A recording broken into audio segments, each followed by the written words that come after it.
اپنے من میں ڈوب کر پا جا سراغ زندگی. قرآن کیا کہتا ہے؟ وَفِي أَنفُسِكُمْ أَفَلَا تُبْصِرُونَ.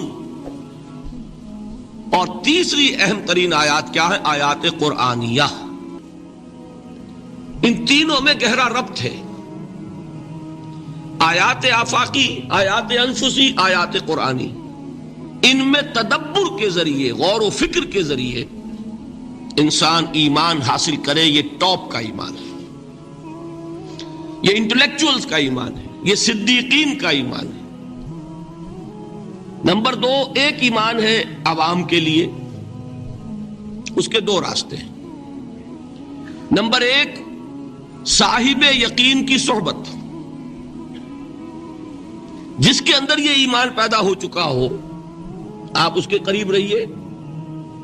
اگر بھٹی کے سامنے بیٹھیں گے حرارت پہنچے گی، اگر آپ برف کی سل کے قریب ہوں گے ٹھنڈ پہنچے گی.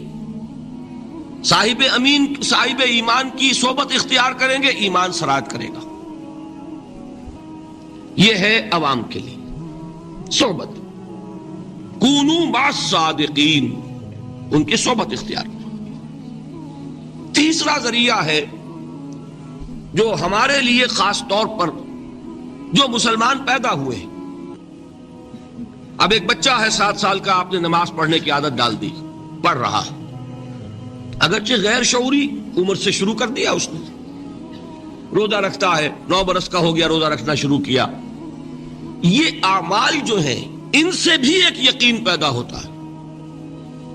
جیسے یقین سے عمل پیدا ہوتا ہے، ایسے ہی عمل سے بھی یقین پیدا ہوتا ہے. جب مداومت کرتے رہیں گے اس پر تو اس سے بھی ایک یقین کی کیفیت انسان میں پیدا ہو جاتی ہے. سورہ حجرات میں جو بحث آئی ہے اس کے آخر میں یہی ہے کہ اے نبی، یہ بدو جو دعوے دار ہیں ایمان کے، یہ آپ پر احسان دھر رہے ہیں. یمنون علیک ان اسلموا قل لا تمنوا علی اسلامکم بل اللہ یمن علیکم ان ہداکم للایمان ان کنتم صادقین. یہ آپ پر احسان دھر رہے ہیں کہ ایمان لے آیا. نبی ان سے کہیے مجھ پر اپنے ایمان کا کوئی احسان نہ دھرو، اپنے اسلام کا، بلکہ اللہ تم پر احسان دھرتا ہے کہ اس نے تمہیں ایمان کے راستے پر ڈال دیا ہے. جب اسلام پر آ گئے ہو تو عمل کرتے رہو گے. ان تطیعوا اللہ ورسولہ، اگر عمل کرتے رہو گے تو اس عمل کے ذریعے سے بھی تمہارے اندر ایمان پیدا ہو جائے گا. تو یہ 3 راستے ذہن میں رکھیے. جو عوام ہے، غور و فکر، سوچ بچار، اس کی صلاحیت نہیں یا مواقع نہیں، ان کے لیے یہ 2 راستے ہیں: یقین بذریعہ عمل اور یقین بذریعہ صحبت. یہاں سے اٹھا رہے ہیں لوگوں کو، بار بار یہیں آ جاتے ہیں. آپ یادو یہاں پر لیکن ان کو دقت ہوتی. یہاں پہ کوئی صاحب پہلے سے روک دیا کرے نا، جو بعد میں گڑبڑ ہوتی. تو ایک ایمان ہے انٹلیکچوئلز کا، صدیقین کا، جن کو قرآن کہتا ہے اولو الالباب الذین یعقلون. ان فی خلق السماوات والارض واختلاف اللیل والنہار لآیات لأولی الالباب. ہوش مندوں کے لیے، عقل مندوں کے لیے، غور و فکر کرنے والوں کے لیے، اصحاب دانش و بینش کے لیے ہماری کائنات میں ہماری نشانیاں ہیں. غور کرو اور ہمیں پہچانو. خود اپنے اندر جھانکو اور ہمیں پہچانو. اور ہماری آیات جو ہیں، ہمارے کلام کی اس کی آیات جو ہیں، ان میں وہ ایمان رچا بسا ہوا ہے. ان پر غور کرو، غوطہ زنی کرو. قرآن میں ہو غوطہ زن ہے مرد مسلمان. یہ ہے ٹاپ کا ایمان، یہ ہے اصل وہ ایمان کہ جو مطلوب ہے. اب باقی حضرات جو ہیں ان کے قریب رہیں گے، ایمان حاصل کر لیں گے، اور جو اعمال اللہ نے بتائے ہیں ان پر عمل کرتے رہیں گے، ایمان حاصل. اب دوسری بات کی طرف آئیے. نفاق سے کیسے بچا جائے، اس کے لیے بھی 3 عمل ہیں. پہلی چیز، اور 2 چیزیں تو وہ ہیں کہ جو سورہ منافقون ہی کے دوسرے رکوع میں بیان ہوئی. پریونشن کیسے ہوگی، بچو گے کیسے؟ دوام ذکر، اللہ کو یاد رکھو. یا ایھا الذین آمنوا لا تلہکم اموالکم ولا اولادکم عن ذکر اللہ ومن یفعل ذلک فاولئک هم الخاسرون. دل کو غفلت میں مت آنے دو. دل غافل ہوگا، شیطان کا ڈیرا بن جائے گا. وہ دوام ذکر میں، البتہ یہ ذہن میں رکھیے کہ دوام ذکر کا ذریعہ کیا ہے، اس میں بغالتے ہیں لوگوں کو.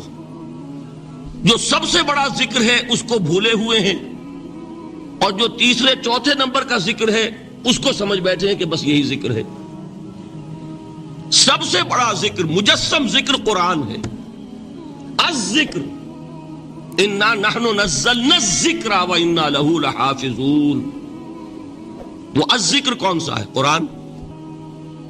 اسی کو فرمایا، میں نے وہ آیت سنائی تھی کہ لوگ تنزیہ کہتے تھے، یا ایھا الذی نزل علیہ الذکر انک لمجنون. حضور سے مخاطب ہو کر کہتے ہیں فلاں جس کے اوپر کے اس کے خیال کے مطابق ذکر نازل ہوا ہے، ہم تو تمہیں پاگل سمجھتے ہیں. وہاں بھی لفظ کیا ہے؟ الذکر. تو معلوم کیا ہوا؟ انا انزلنا الیک الذکر لتبین للناس ما نزل الیہم. یہ الذکر ہے. تو اس سے بڑا ذکر کوئی نہیں. تلاوت قرآن، تدبر قرآن، غور و فکر قرآن کا، قرآن کو یاد کرنا. اس پر میرا کتاب چاہے مسلمانوں پر قرآن مجید کے حقوق، اب تو یہاں شاید کوئی کتاب موجود نہیں رہی ہے، بہرحال اگر آپ کو ضرورت ہوتی ہے پاکستان سے منگا لیتے ہر شے، پڑھیے انشاءاللہ آ جائے گی چیزیں. نمبر 2 ذکر کیا ہے؟ اقیم الصلاۃ لذکری. نماز کو قائم کرو میری یاد کے لیے. یہ ذریعہ ذکر میں وہ تو ہے ہی مجسم ذکر، اور یہ ذریعہ ذکر میں سب سے اہم ہے. یہ عملی ذکر بھی ہو رہا ہے اور قولی بھی ہو رہا ہے. سورہ فاتحہ پڑھی آپ نے، قرآن شریف کی کچھ آیات پڑھی، پھر رکوع کیا. یہ رکوع جو ہے یہ آپ کا عملی ذکر ہے کہ آپ نے اپنے وجود سے اللہ کی عظمت کو تسلیم کیا. پھر آپ سجدے میں گرے، یہ آپ کا عملی ذکر ہے کہ اپنے وجود سے آپ نے اللہ کی عظمت کو اور تسلیم کیا. تیسری چیز ہے مسنون دعائیں اور مسنون اذکار جو حضور سے ثابت ہے. ہمارے ہاں کیا ہو گیا؟ مجھے فلاں بزرگ نے یہ چیز بتائی ہے، وہ تو پڑھتے چلے جا رہے ہیں. نہ قرآن سے دلچسپی، نہ اذکار مسنونہ سے دلچسپی.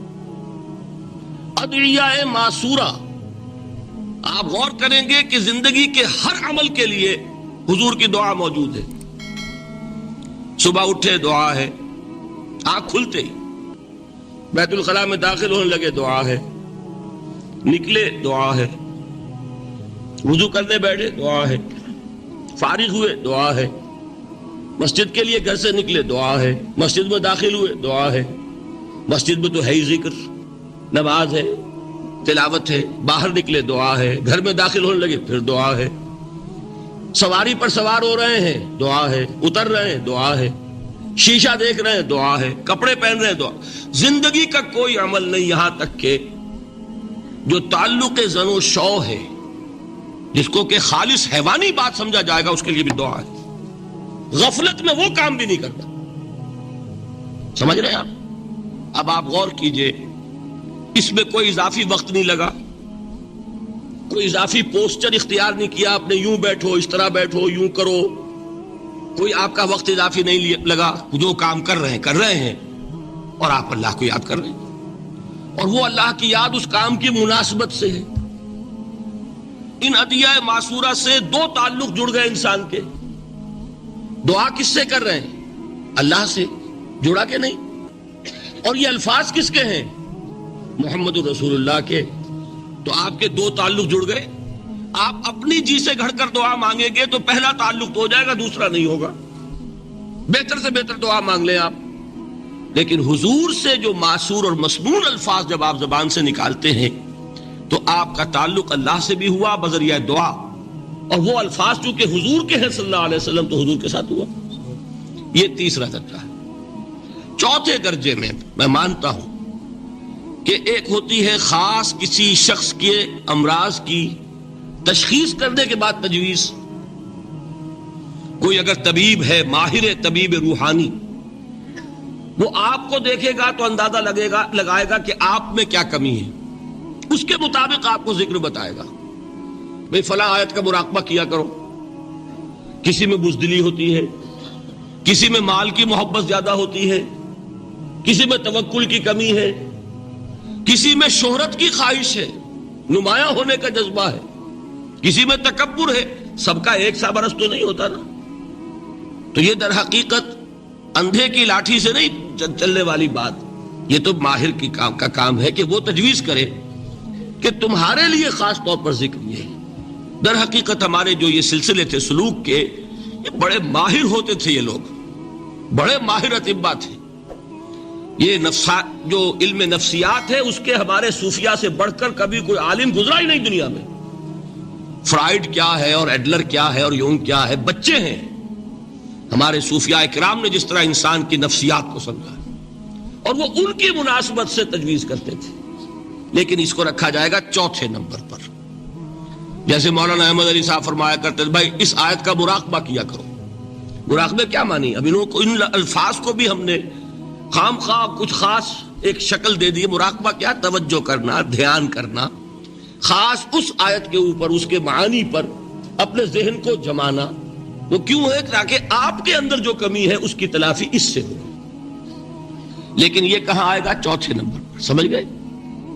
تو نفاق سے بچنے کا ذریعہ پریونشن کیا ہے نفاق سے؟ دوام ذکر. نہ تمہیں تمہاری اولاد، نہ تمہارے اموال، نہ تمہاری تجارت، نہ کاروبار اللہ کے ذکر سے غافل نہ کر سکے. پنجابی میں کہتے ہیں کہ ہتھ کارول اور دل یارول. کام کر رہے ہیں آپ لیکن یہ کہ دل اللہ کے ساتھ لگا ہوا ہے، زبان تر ہے اللہ کی یاد سے. جو قرآن یاد ہے، گاڑی میں آپ بیٹھے جا رہے ہیں، 2 گھنٹے آپ کو کار میں لگانے ہیں، قرآن شریف پڑھتے جائیے. اس سے بڑا ذکر ہی کوئی نہیں. یہ ہے پریونشن. اب اگر مرض ہو جائے تو کیا ہو؟ اس کے لیے 2 چیزیں ضروری ہیں. ایک دیکھیے عجیب ہے، یہ نفاق کا علاج انفاق سے. صرف ایک الف لگا نا. انفاق کے معنی اور ہے. یہ بنا ہے کس سے؟ نفقت الدراہم، پیسے ختم ہو گئے، مک گئے. یا نفق الفرس، گھوڑا مر گیا. تو مال کو کھپانا، لگانا اللہ کی راہ میں. اگر دل میں نفاق کی کوئی آلائش آئی ہے تو اس کا ازالہ ہوگا انفاق فی سبیل اللہ سے. مال اللہ کی راہ میں دیجئے، صدقہ کیجئے، خیرات کیجئے، دیجئے، اللہ کے دین میں لگائیے. جتنا لگائیں گے نفاق دھل جائے. اس لیے کہ اصل سبب نفاق کا ہے ہی حب دنیا، دنیا کی محبت. لہذا اس کا ازالہ ہوگا. جو سب سے محبوب شے ہے مال، انہ لحب الخیر لشدید. مال محبوب ترین ہے کہ نہیں؟ لہذا اس کو اللہ کی راہ میں لگائیں گے تو وہ نفاق دھل جائے گا. اور ایک اور چیز ہے جو بہت اہم ہے، بہت ہی شعوری طور پر اس کا اہتمام کیجئے. جس وقت دین کے کسی فرض کی انسان کو سمجھ آ جائے، اس کا شعور پیدا ہو جائے، پھر ڈیلے نہ ہو. ذرا سا ڈیلے جو ہے اس پر عمل کرنے میں، یہ در حقیقت نفاق کو جڑ پکڑنے کا موقع دینا ہے. Immediate action. ایک بات سمجھ میں آ گئی، فوراً عمل کرو. اس میں شیطان کیا کرتا ہے؟ ذرا ٹھہر جاؤ، ابھی دیکھو یہ فرض ہے، یہ ذمہ داریاں ہیں، یہ کرنا ہے، وہ پھر لگا دینا اپنے آپ کو. بہت سے لوگ کہتے ہیں بس یہ ریٹائرمنٹ کے بعد تو سارا میں دین کے لیے وقف کر دوں گا. اول تو خدا کے بندے تمہارے اندر رہ کیا جائے گا ریٹائرمنٹ کے بعد؟ سارا تو کھپ چکو گے، رہ کیا جائے گا؟ دوسرے یہ کہ یہ بھی جان لیجئے کہ کار دنیا کسے تمام نہ کر. ریٹائرمنٹ کے بعد کون فارغ ہو جاتا ہے؟ بیٹوں بیٹیوں سے فارغ ہوئے تو پوتے پوتیاں موجود ہیں، نواسے نواسیاں موجود ہیں. کبھی بھی وہ بوجھ ختم نہیں ہوتا زندگی کا. وہ تو یہ کہ آج بات سمجھ میں آئی ہے تو آج عمل ہونا چاہیے. قرآن مجید میں سورہ انعام میں بڑی شدید وعید آئی ہے. الفاظ ہیں یہ، وَنُقَلِّبُ أَفْئِدَتَهُمْ وَأَبْصَارَهُمْ كَمَا لَمْ يُؤْمِنُوا بِهِ أَوَّلَ مَرَّةٍ. انسان پر ایک حقیقت کا انکشاف ہوا کہ یہ بات حق ہے، فوراً تسلیم کرے. کسی مصلحت کی وجہ سے، کسی بزدلی کی وجہ سے، کسی لالچ کی وجہ سے، کسی اپنی سیادت یا قیادت کی وجہ سے. کیسے مان لوں؟ لوگ کہیں گے کہ یہ نیچے ہو گیا، وہ اونچا ہو گیا جس کی بات مانی. کسی وجہ سے رک گئے تو اللہ تعالیٰ اندر سے وہ جو استعداد ہے حق کو پہچاننے کی وہ سلب کر لیتا ہے. وَنُقَلِّبُ أَفْئِدَتَهُمْ وَأَبْصَارَهُمْ. ہم الٹ دیں گے ان کے دلوں کو بھی اور ان کی آنکھوں کو بھی. کیوں؟ کما لم یؤمنوا بہ اول مرہ، اس لیے کہ وہ پہلی مرتبہ جب انکشاف حق ہوا ہے وہ ایمان نہیں لائے۔ اس کا میں ایک واقعہ آپ کو سنانا چاہتا ہوں کہ کس طرح صحابہ کرام پر بھی وقتی طور پر یہ واقعہ اگر صحابہ کرام کا نہ ہوتا تو یہ حقائق سمجھ میں نہ آتے۔ غزوہ تبوک کے موقع پر یہ میں جملہ انکمپلیٹ رہ گیا، ضعف ایمان کا حملہ ہو جاتا تھا، نفاق کا نہیں معاذ اللہ، لیکن ضعف ایمانی کی اگلی منزل شروع ہو جاتی ہے نا نفاق۔ یہاں جھوٹ بولنا شروع کیا نفاق، جھوٹی قسمیں کھانی شروع کی سیکنڈ سٹیج، اور جہاں مومنین صادقین سے بغض اور عداوت پیدا ہو گیا وہ تھرڈ سٹیج۔ تو وہ ضعف ایمان کا کیسے ہوتا ہے یہ حضرت کعب ابن مالک نے بڑی تفصیل سے بیان کیا ہے۔ غزوہ تبوک کے موقع پر جہاں منافقین نے آ کر جھوٹے بہانے بنائے، جھوٹی قسمیں کھائیں اور حضور سے ایگزمپشن لے لی، چھٹی لے لی، رخصت لے لی، وہاں 3 ایسے صحابہ بھی تھے جو مومن صادق تھے، لیکن وقتی طور پر شیطان نے انہیں ورغلایا۔ کیسے ورغلایا وہ سمجھ لیجیے۔ کعب ابن مالک نے تفصیل سے بیان کیا ہے، اور میرے نزدیک یہ جہاں تک میرا مطالعہ ہے طویل ترین حدیث ہے، بخاری اور مسلم میں بھی موجود ہے۔ حضور جب واپس آئے ہیں اور اب آپ نے ایک ایک کو بلایا، جن لوگوں نے تو پہلے جھوٹی قسمیں کھا لی تھی ان کو تو بلانے کی ضرورت نہیں تھی، لیکن کچھ لوگ ایسے بھی تھے کہ جنہوں نے ایگزمپشن بھی نہیں لی تھی اور گئے بھی نہیں تھے۔ اب ان کو آپ نے ایک ایک کر کے پیشی ہوئی، آپ کیوں نہیں گئے تھے؟ تو اب جو منافقین تھے ان میں سے انہوں نے اس موقع پہ جھوٹی قسمیں کھا لی۔ خدا کی قسم حضور ہم تو بالکل تیار تھے، پوری میں نے تیاری بھی کر لی تھی، پورا ارادہ تھا، یہ وقتی طور پر یہ مصیبت مجھ پر آ پڑی۔ جس نے قسم کھائی انہوں نے کہا اچھا ٹھیک ہے جائیے۔ کعب ابن مالک کی باری آئی تو ان کے الفاظ اپنے یہ کہ جب میں پیش ہوا تو حضور کے چہرے مبارک پر ایک غصے والی مسکراہٹ تھی، زہر خند کہتے ہیں، ایک مسکراہٹ ہے لیکن غصے کے ساتھ، غضبناک۔ آپ فرمائیے آپ کیوں نہیں گئے؟ حضرت کعب یہ فرماتے ہیں کہ میں نے عرض کیا کہ حضور زبان میرے پاس بھی ہے، جھوٹ میں بھی بول سکتا ہوں، لیکن جھوٹ بول کر میں اس وقت آپ کی ناراضگی سے تو بچ جاؤں گا لیکن اللہ کے پکڑ سے نہیں بچ سکوں گا۔ میں اعتراف کرتا ہوں کہ جتنا صحت مند میں اس زمانے میں تھا کبھی نہیں تھا، جتنا فارغ البال اس وقت تھا کہ میرے پاس ساز و سامان موجود تھا راستے کے لیے، اتنا میں کبھی نہیں تھا۔ لیکن ہوا کیا؟ ہوا یہ کہ مجھے میرے نفس نے، شیطان نے پٹی پڑھائی۔ وہ پٹی کیا پڑھائی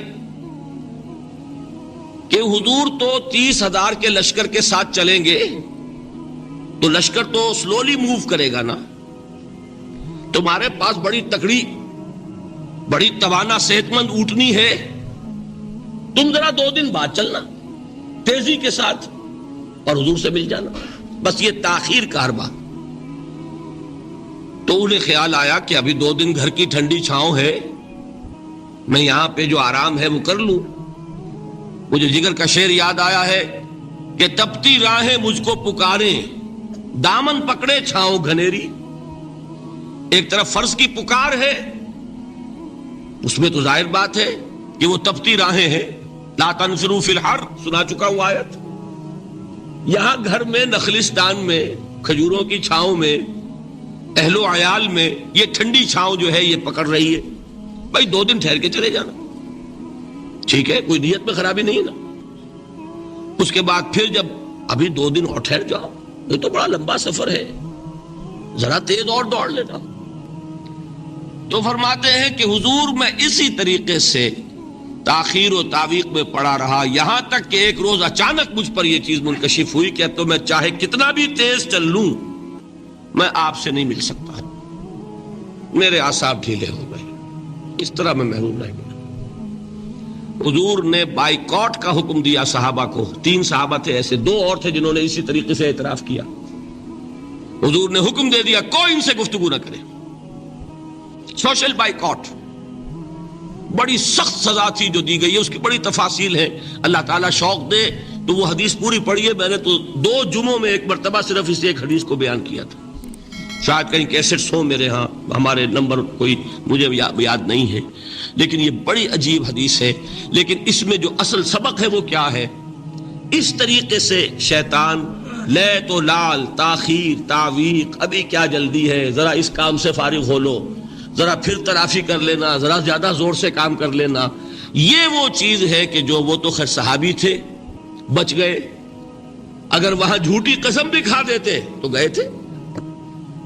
یہ تو اتنا ہی ہے نا، مردی و نامردی قدم فاصلہ دارت. اس میں تو یہی ہے کہ ذرا ایک جھوٹی قسم کھا دیتے، جھوٹے بہانہ بنا دیتے تو اب ضعف ایمان نہ رہتا، وہ نفاق کی سرحد شروع ہو جاتی. وہ اللہ تعالیٰ نے ان کو بچایا.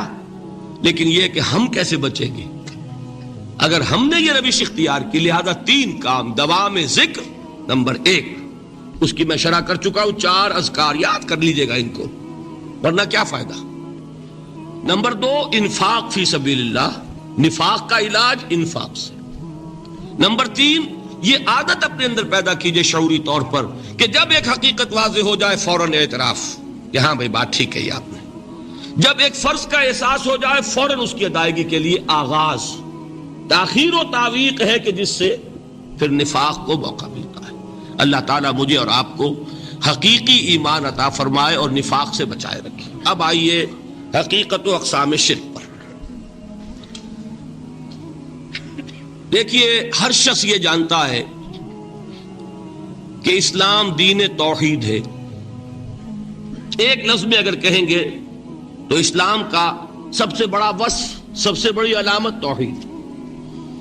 وہ جو اقبال نے کہا کہ توحید کی امانت سینوں میں ہے ہمارے، آسان نہیں مٹانا نام و نشاں ہمارا. تو توحید ہے. توحید کی ضد ہے شرک. ٹھیک، اس سے میں ایک نتیجہ نکالتا ہوں. کوئی مسلمان جان بوجھ کر مشرک نہیں ہو سکتا. یہ میرا نتیجہ ہے. جان بوجھ کر مشرک نہیں ہو سکتا. وہ شرک میں مبتلا ہوگا تو ناسمجھی میں ہوگا، نادانی میں ہوگا، وہ اسے شرک نہیں سمجھے گا. یہ ممکن نہیں ہے کہ کوئی مسلمان ہو، گیا سے گیا مسلمان، گزرا سے گزرا مسلمان، گھٹیا سے گھٹیا مسلمان، لیکن وہ شرک کو شرک سمجھتے ہوئے اس میں آلودہ ہو جائے. ہوتا کیا سمجھ میں نہیں آتا کہ شرک. تو ضرورت بہت ہے کہ ہم یہ پہچانیں کہ یہ شرک ہے کیا. دوسری بات یہ جان لیجئے، ہمارے دین میں ناقابل عفو جرم کون سا ہے؟ شرک. 2 مرتبہ بیان فرمایا گیا سورہ نساء میں صرف، ان اللہ لا یغفر ان یشرک بہ ویغفر ما دون ذلک لمن یشاء. اللہ تعالیٰ اسے تو ہرگز نہیں بخشے گا کہ اس کے ساتھ شرک کیا جائے، ہاں اس سے کم تر جس کو چاہے گا معاف فرما دے گا. نوٹ کر لیجئے، اس کی بھی اندر بھی اوپن لائسنس نہیں ہے کہ بقیہ سارے گناہ لازماً معاف کر دے گا. یہ نہیں ہے. اس سے تو آپ میں جرت پیدا ہو جائے گی، باقی سب کیے جاؤ. یہ نہیں، جس کو چاہے گا بخش دے گا، لیکن امید ضرور دلا دی کہ شرک سے کم تر کوئی گناہ ہو تو اس کی بخشش کی بغیر توبہ کے. اللہ تعالیٰ نے امید دلائی. توبہ سے تو شرک بھی معاف ہو جائے گا. اس سے مراد کیا ہے؟ بغیر توبہ کے. اللہ تعالیٰ نے فرمایا کہ اور گناہوں کے بارے میں تو امید کی جا سکتی ہے، لیکن شرک کے بارے میں ہرگز نہیں. اہمیت واضح ہو گئی. مزید نمبر 3، اس شرک کی ہماگیریت کا عالم یہ ہے کہ سورہ یوسف کی آیہ مبارکہ ہے، وَمَا يُؤْمِنُ أَكْثَرُهُمْ بِاللَّهِ إِلَّا وَهُمْ مُشْرِكُونَ. انسانوں کی اکثریت کا حال یہ ہے کہ وہ اللہ پر ایمان نہیں رکھتے مگر کسی نہ کسی قسم کے شرک کے ساتھ. یہ یونیورسلٹی ہے اس کی کہ اللہ کو بھی مان رہے ہیں لیکن کسی نوع کا شرک جو ہے وہ بھی لگا رکھا. وَمَا يُؤْمِنُ أَكْثَرُهُمْ بِاللَّهِ. انسانوں کی اکثریت کا حال یہ ہے کہ وہ ایمان نہیں رکھتے اللہ پر، الا وہم مشرکون، مگر یہ کہ کوئی نہ کوئی شرک بھی کرتے ہیں. چوتھی بات یہ سمجھیے کہ شرک ہر دور میں بھیس بدل کر آتا ہے. یہ ضروری نہیں ہے کہ شرک کی جو قسمیں آج سے 200 برس پہلے تھی صرف وہی آج بھی رہے. ہو سکتا ہے کہ بالکل نئی شکلیں اس شرک نے اختیار کر لی. اس سے کیا نتیجہ نکلا کہ اگر اجتہادی بصیرت نہیں ہوگی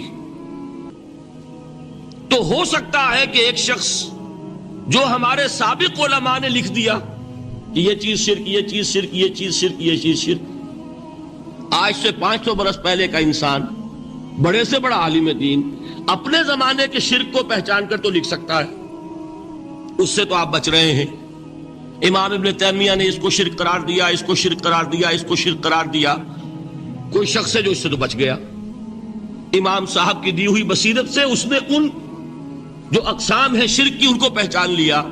لیکن یہ عین ممکن ہے کہ آج کے شرک کو وہ نہ پہچان رہا ہو.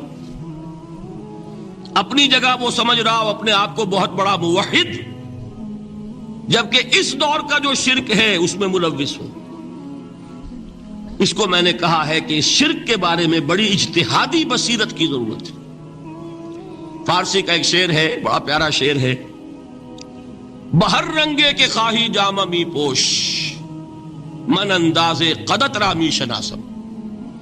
اپنے محبوب سے کہہ رہا ہے شاعر کہ تم جس طرح کا چاہو لبادہ اوڑھ لو، میں تمہیں تمہارے قد سے پہچان لوں گا. کتنا ہی چھپا لو اپنے آپ کو، کیسے ہی لباس بدل لو، بہر رنگے کے خواہی جامہ می پوش، من انداز قدت رامی شناسم، میں تمہارے قد سے تمہیں پہچان لوں. یہ اگر بصیرت نہ ہو کہ شرک کو اس کے قد سے پہچان سکیں آپ، اس کے لیے ضرورت ہے اصولوں کی. دیکھیے جس طرح الجبرا کے اصول ہوتے ہیں، فارمولا ہے، فارمولا ہاتھ میں آ گیا، مسئلے حل کرتے چلے جا رہے ہیں، آپ اپلائی کرنے کی دیر ہے فارمولے کے. اگر آپ نے صرف گنتی کر کے کسی زمانے کے شرک وہ تو سمجھ لیے، لیکن وہ بصیرت باطنی حاصل نہیں ہوئی، اجتہادی بصیرت، وہ اصول ہاتھ میں نہیں آئے کہ جس سے آپ پہچان سکیں، تو ہو سکتا ہے کہ اس دور کے شرک کو آپ نہ پہچان سکیں. اس کے لیے ضرورت ہے کہ اصل اصول ہاتھ میں آ جائیں تاکہ ان اصولوں کو اپلائی کریں. ایک بات مجھ سے اور سن لیجئے، میرا اپنا یہ تاثر ہے، ہمارے دین میں خیر، بھلائی، نیکی، چاہے وہ نظریے کی ہو، علم کی ہو، عقیدے کی ہو، عمل کی ہو، اخلاق کی ہو، وہ سب کیا ہے؟ وہ توحید ہی کے شجرہ طیبہ کی شاخیں ہیں. اور شر، برائی، گمراہی، خیالات کی ہو، نظریات کی ہو، علم کی ہو، عقیدے کی ہو، عمل کی ہو، اخلاق کی ہو، سب کے ڈانڈے شرک کے شجرہ خبیثہ سے ملتے ہیں. اس شجرہ خبیثہ کے برگوبار ہے جو بھی برائی ہے، عمل کی یا علم کی، اور اس شجرہ طیبہ کے برگوبار ہے جو بھی خوبی ہے، عمل کی یا عقیدے. یہ میرا تاثر ہے.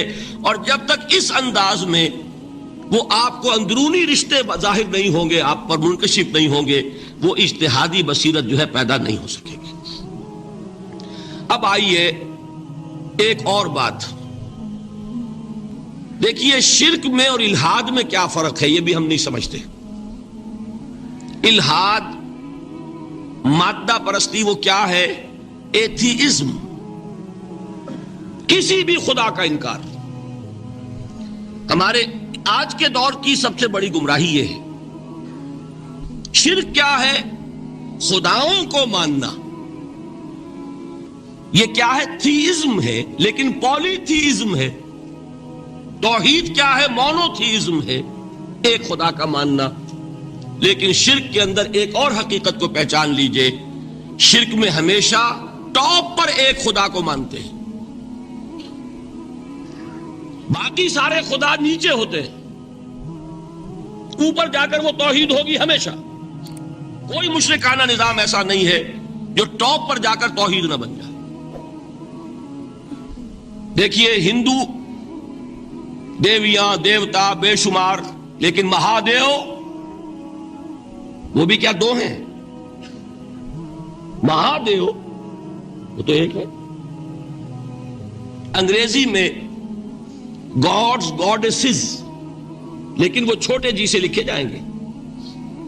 چھوٹے جی سے لکھے جانے والے gods and goddesses, Roman mythology ہو، گریک مائتھولوجی ہو، ان دیویوں دیوتاؤں کے نام ہی آپ نہیں یاد کر سکتے.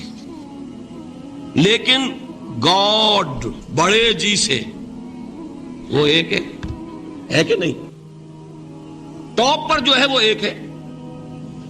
اس کو وہ بھی مانتے ہیں کہ اومنی پوٹنٹ، اومنیشنٹ، اومنی پریزنٹ، علی کل شیء قدیر، بکل شیء علیم، ہر جگہ موجود. وہ تو ایک ہی ہے، وہ تو کیپٹل جی سے لکھا جائے گا. باقی اس کے نیچے فوج ہے دیویوں کی، دیوتاؤں کی، خداؤں کی اور خدانیوں کی، وہ گاڈز اینڈ گاڈیسز ہیں. عرب میں کیا تھا؟ میں نے پہلے آپ کو وہ دو مثالیں دے دی ہیں، تیسری اور ایران کی لے لیجئے. خیر کا خدا اور شر کا خدا اور، ایک یزداں ایک اہرمن. ٹھیک، سنویت ہو گئی نا، دو خداؤں کو مانا.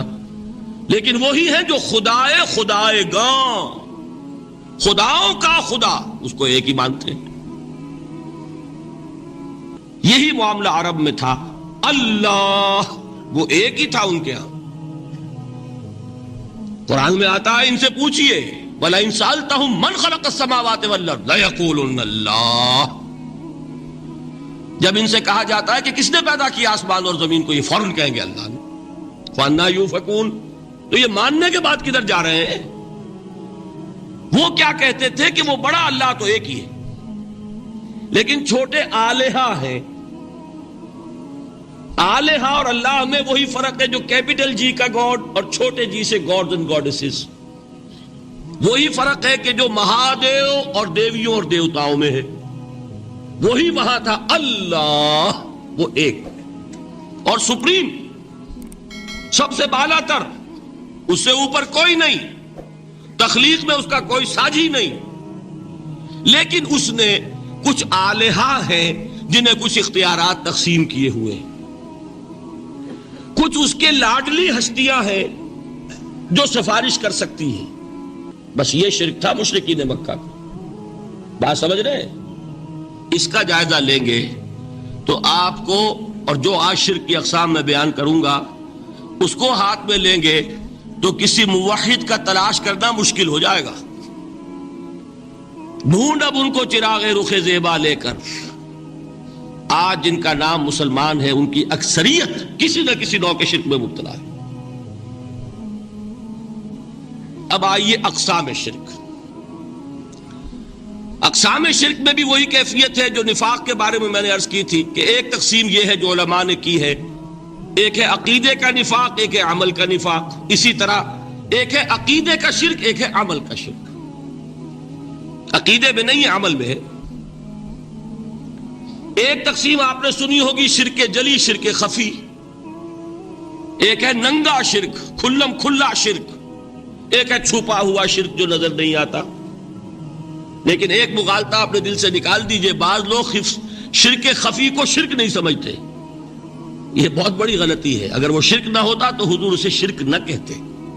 کوئی اور لفظ، عربی زبان کا دامن جو ہے محدود نہیں ہے، پھر اس کے لیے کوئی اور لفظ اختیار فرمایا جاتا ہے. وہ شرک، لیکن ایک شرک ہے جلی جو نمایاں ہے، نظر آ رہا. ایک ہے شرک خفی جو نظر نہیں آ رہا. اور وہ کتنا خفی ہو سکتا ہے اس کی ایک مثال دی حضور نے. شرک خفی اتنا خفی ہو سکتا ہے، ذرا مبالغہ دیکھیے جو حضور نے بات کو سمجھانے کے لیے مثال میں جو مبالغہ اختیار فرمایا. ایک سیاہ اندھیری رات میں ایک سیاہ پتھر پر ایک سیاہ چیونٹی کو رینگتے ہوئے دیکھنا جتنا مشکل ہے، اتنا ہی شرک خفی کا پہچاننا مشکل ہے. بتائیے، آپ نے فرمایا انا افصح العرب، میں عرب کا فصیح ترین انسان ہوں. اس سے آگے کوئی مثال دی جا سکتی؟ اندھیری رات، تاریک رات، پتھر سیاہ، چیونٹی سیاہ، کون دیکھ سکتا؟ جتنا اس کو دیکھنا ناممکن ہے اتنا ہی شرک خفی کا پہچاننا مشکل ہے. گویا کہ اس سے تو اللہ ہی بچائے گا تو انسان بچے گا. ایک آخری بات تمہیداً اور عرض کر دوں، پھر میں چلوں گا اقسام پر. میری جو باتیں آپ کے سامنے آئی اس سے ایک منطقی نتیجہ نکلتا ہے. کوئی شخص اگر حقیقتاً شرک سے بچ جائے، واقعتاً شرک سے بچ جائے، ہر قسم سے بچ جائے، اس سے بھی اوپر کوئی انسان ہوگا. گویا کہ یہ آخری منزل ہے. یا یوں کہیے کہ جس شخص کے بارے میں اللہ تعالیٰ یہ مان لے کہ میرا یہ بندہ شرک سے بری ہے، اس سے بڑی سند کوئی ہے؟ دی ہائیسٹ ٹیسٹیمونیل، سب سے بڑی سند، سب سے بڑی تعریف جو بندے کی ہو سکتی ہے وہ کیا ہے؟ یہ مشرک نہیں. یہی وجہ دیکھیے آپ قرآن مجید میں حضرت ابراہیم کے ذکر میں دیکھیں گے. ابراہیم کا مقام کیا ہے؟ خلیل اللہ، ابو الانبیاء، امام الناس. تین نسبتیں ہیں، تینوں بڑی عظیم.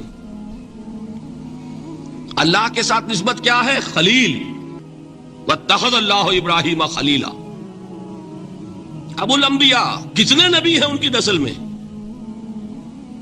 اسحاق اور اسماعیل سے چلیے، پھر یعقوب اور یوسف، اور پھر چلیے موسیٰ اور ہارون، اور پھر چلیے سارے انبیاء بنی اسرائیل کے، حضرت عیسیٰ، پھر یہاں تک کہ محمد الرسول اللہ. کس کی اولاد ہے؟ ابراہیم کی. ابو الانبیاء. اور نمبر 3، انی جاعلک للناس اماما، امام الناس.